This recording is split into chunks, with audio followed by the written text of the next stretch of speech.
3 mois pour mettre fin à la guerre. 3 ans plus tard, la question revient avec insistance. Mais que s'est-il vraiment passé au Burkina Faso? Dès les premiers jours, le pays a dû affronter une adversité inattendue. Pressions extérieures, stocks d'armes presque vides, soldats parfois sans munitions. Face à cette réalité, une stratégie s'est imposée. Rééquiper l'infanterie, recruter massivement, bâtir une industrie de défense nationale. Une armée qui se relève, une résilience affirmée et une promesse répétée. Gagner cette guerre. Restez jusqu'à la fin pour comprendre les choix, les obstacles et la vision affichée. Abonnez-vous à Act Afrique, activez la cloche et laissez un like si l'information claire et africaine compte pour vous. Bienvenue sur Act Afrique, la chaîne d'actualité panafricaine. Rapide, fiable, africain.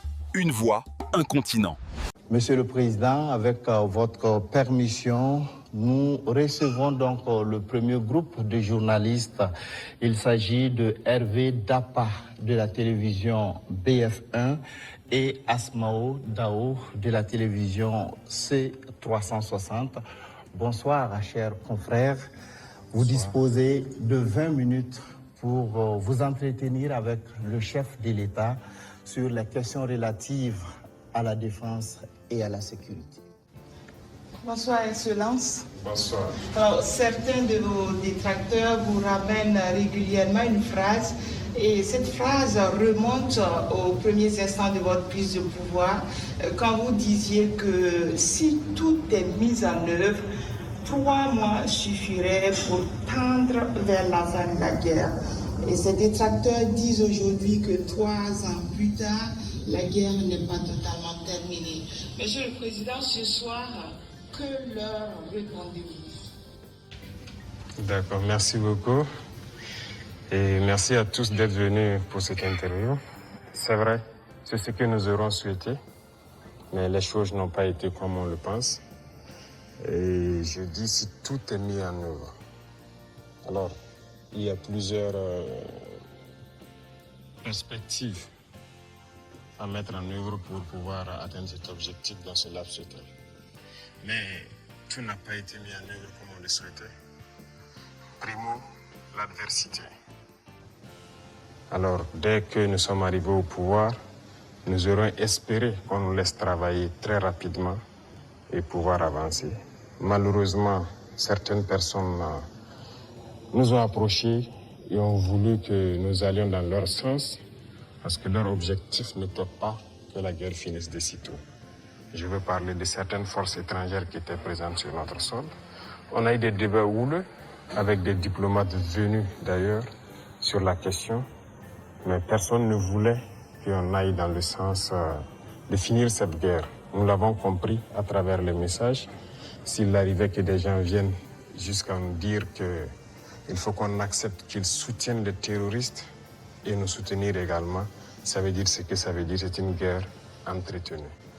Donc nous avons très vite compris, on s'est débarrassé de toutes les forces qui étaient présentes ici, que ce soit les forces françaises, les forces américaines, et nous avons compris que la lutte serait âpre. La deuxième chose aussi était nous croyions que nous avions quand même un minimum d'armes et de munitions en stock. Aujourd'hui, je peux vous dire ce que j'ai trouvé par exemple en stock. Il y avait en tout et pour tout au Burkina Faso moins de 100 000 cartouches de Kalachnikov. Et les armes, nous avions à peine une centaine. Comment est-ce qu'on pouvait faire la guerre? Il fallait se rééquiper, redoter l'armée en effectifs, en armement et tout. Ce qui a fait que l'objectif de 3 mois, si ces conditions préalables étaient réunies, c'était bien possible. Mais il n'y avait rien. On n'était pas préparé à la guerre, tant sur le plan équipement que sur le plan effectif. Justement, Monsieur le Président, vous venez de le dire, hein, quand vous prenez le pouvoir, si on veut caricaturer, il y avait plus d'hommes que de munitions dans l'armée burkinabé. Et aujourd'hui, où en est-on avec le programme d'armement de cette armée-là? Et puis, quels sont les signes qu'elle est en train progressivement de monter en puissance? Très bien, je l'ai dit. Je ne peux pas dépeindre toute la situation qu'il y avait, c'était catastrophique. Et comme je l'ai dit, vous pourrez enquêter. Il y a peut-être même dans cette salle des militaires qui étaient sur le front, sans armes. Ça existait dans notre armée. Donc ce sont des situations, on croyait que c'était juste, je ne dirais pas de la mauvaise foi, mais une situation incompréhensible. Pour nous, il y avait les armes et on refusait de doter. Mais quand on a été face à la réalité, très vite, on s'est résolu à chercher d'abord à armer l'effectif qui était là. Et là, ça a été la croix et la bannière. Parce que beaucoup de puissances ont refusé de nous vendre les armes. Et donc, on s'est tourné vers ceux qui avaient envie de nous vendre les armes. Très vite, on s'est équipé. On a recruté les VDP, on a pu payer tout ce qu'on voulait. Le processus, nous avons fait un plan d'équipement pour une montée en puissance. Et comme vous le constatez depuis maintenant 2 ans, les équipements commencent à rentrer. C'est toujours pas fini. Et ça continue de venir. Peut-être que dans quelques jours, vous verrez encore de nouveaux équipements qui seront présentés. Qui sont principalement des équipements d'appui. Parce que d'abord, l'infanterie, il fallait l'équiper pour que chaque homme puisse avoir une arme en dotation. Ça, c'était un gros défi. Nous y sommes. On continue de recruter, comme vous le constatez. Chaque année, c'est entre 10 000 et 15 000 hommes qu'on recrute. Ça, c'est un effort considérable. Parce que, quoi qu'on dise, l'adversité est là. Et le volume de terroristes augmente. Parce que les impérialistes recrutent beaucoup de mercenaires qui viennent au Burkina Faso pour combattre. Donc, il faut qu'on s'adapte à la situation. Et maintenant, nous avons notre 3e phase qui n'est plus d'acheter, mais de fabriquer nous-mêmes. Et nous sommes aussi là-dedans. Donc, c'est ça la montée en puissance. Il faut bien s'équiper, mais aussi créer une industrie de défense. Ça, c'est très important. Donc, moi, dans quelques années, on aura ici, nos militaires vont utiliser des armes liées pour le Burkina. Bien sûr. Nous avons la capacité intellectuelle, il y a de la ressource. Il suffisait juste de chercher et voilà. Nous sommes là-dessus. Vous serez surpris sûrement. Monsieur le Président, cette guerre, est-ce que nous pouvons la gagner? Est-ce que nous allons la gagner? Nous pouvons que la gagner. Qu'est-ce qu'on ferait? Soyez sûrs, nous n'irons nulle part et nous allons gagner cette guerre. Je vous ai dit que la menace mue beaucoup, mais nous nous adaptons. Et la force de l'armée burkinabé, c'est que c'est l'une des armées les plus résilientes au monde. La pression que le Burkina Faso a, et je ne pense pas que sur cette terre actuellement, il y a un pays qui a cette pression. Mais nous tenons, nos hommes se battent et nous nous adaptons constamment à la menace. Et nous comprenons d'où vient la menace, comment ça se manifeste, c'est ça le plus important. Et actuellement, je peux vous rassurer que bientôt, nous parlerons d'un albinos noir qui va apparaître. Et vous verrez. Ne me demandez pas de quoi il s'agit. Je pense que vous comprendrez plus tard. La guerre va finir et très vite. Monsieur le Président, justement, pour gagner cette guerre, vous venez de le dire, il faut des armes et il faut aussi des hommes. Et surtout des hommes déterminés. La détermination, vous le savez, c'est le game changer majeur. C'est ça qui fait la différence dans toute guerre. En ce moment, au moment où on parle, quel est exactement le moral de nos troupes sur le terrain? Vous avez très bien touché le cœur du problème, la ressource humaine. Des hommes déterminés. Il ne s'agit pas juste de payer de l'équipement, il faut des hommes déterminés. Et si vous remarquez, nous sommes en train de construire une armée de qualité.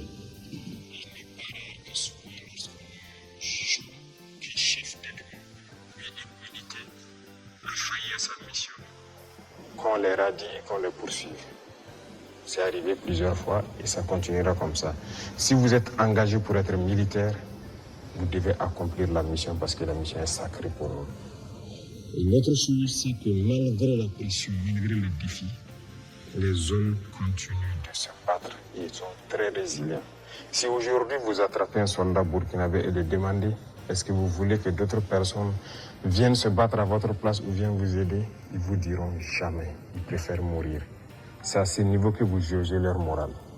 Ils sont prêts, toujours prêts, malgré la situation.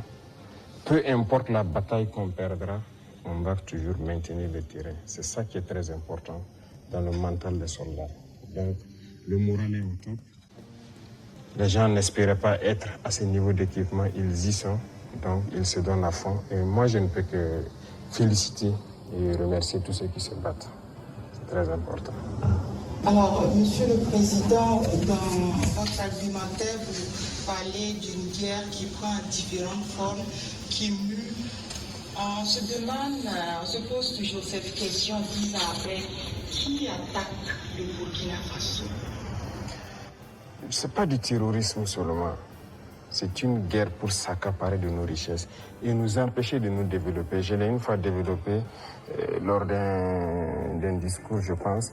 Je disais que si nous, on arrive à exploiter convenablement notre sous-sol, à transformer ce que nous sommes en train d'exploiter ici, ce qu'on est en train de faire, il y a un sous-emploi sur le là-bas. C'est une bataille. Il tue nos richesses pour pouvoir survivre. Donc, c'est une guerre d'indépendance. Il faut que nous menions cette guerre pour être totalement indépendants, décider de notre développement, de notre trajectoire. Donc, c'est de ça qu'il s'agit actuellement. Entre pressions étrangères, manque d'armement et montée en puissance revendiquée, le Burkina Faso trace sa voie vers la souveraineté. Le moral des troupes est présenté comme solide, et la guerre décrite comme une bataille pour l'indépendance. Mais la question reste ouverte. La création d'une industrie de défense nationale sera-t-elle le véritable tournant de ce conflit? La résilience des soldats suffira-t-elle face aux enjeux géopolitiques? Dites-le nous en commentaire. Et si cette analyse vous a éclairé, aimez la vidéo, abonnez-vous à Acte Afrique et partagez autour de vous.